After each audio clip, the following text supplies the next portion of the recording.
Bonjour et bienvenue sur un nouvel épisode de On peut le dire. Today we're looking at 3 extreme oral vowels and hopefully you're going to have a bit of fun experimenting with me. Let's go. So 3 extreme vowels, I've plotted them on the chart here. You can see there are 3 angles. And so they are the ones we're going to look at today. And the reason we're doing this is to try and see what your tongue is doing in your mouth, because I found it a little bit difficult to imagine at first what front and back meant. And this little exercise really clarified everything for me. So let's see. First, we have top left the E. Technically, it's a closed anterior vowel phoneme. So it's closed because your mouth is rather stretched closed instead of open.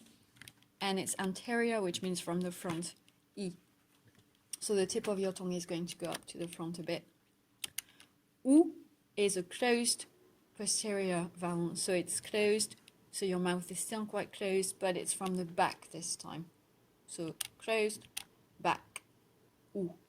And then we have A, which is open or rounded and posterior, so from the back, open and from the back. Okay?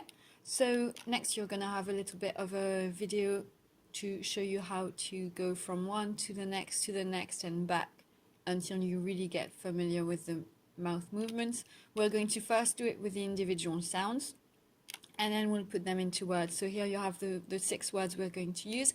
Li for bed, lu for wolf, la for there, and we're also going to use si, which means if. Or if someone said something didn't happen and you're like, yes, it happened. In French, we also say si for that. We wouldn't say the same as for yes, oui. We have 2 ways to say yes, oui on its own, and si if you're basically arguing against somebody who says no. Sous means under, and ça, it. Okay, so they are the 6 words we're going to use to have fun. Let's do this. Bonjour! I'm laughing at myself because I just did the whole spiel and realized I'd forgotten to press record, so this is the second time I'm going to try, and hopefully it will be better than the first, which I did for nothing. So, I don't know, let's chalk it up to experience.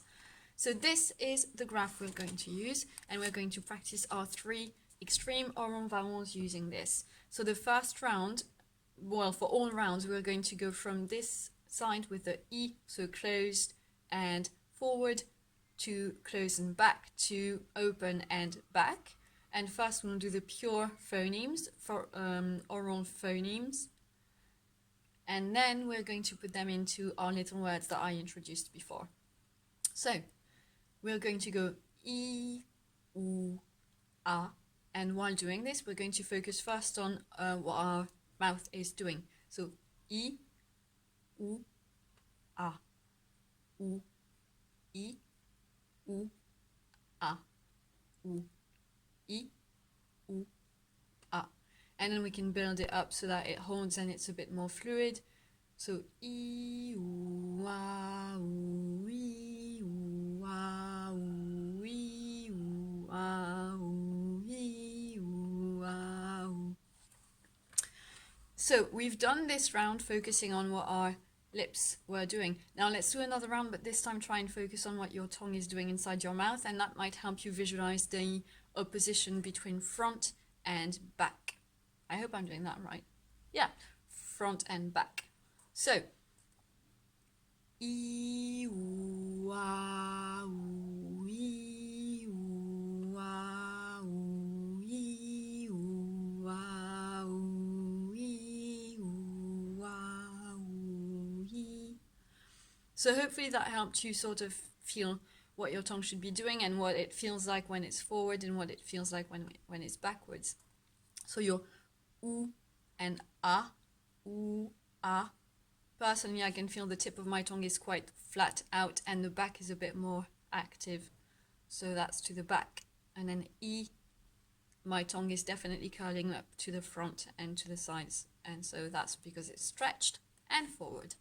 Now let's put them into words. So we're going to start with our li for bed, lu, wolf, and la there.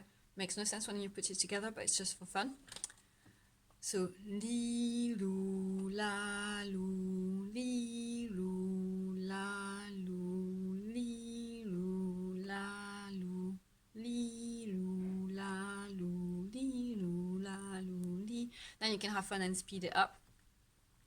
And then we're going to have si, su, and sa.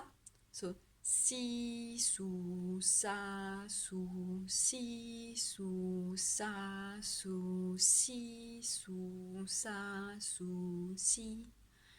And that's pretty much it. I feel like when you play that game, even when you hold your vowels, they're still snappier in French than in English, which is the point. It may be just me being biased, but try and make sure that you mimic it as much as possible so that you sound as French as possible, because that's the point of this series.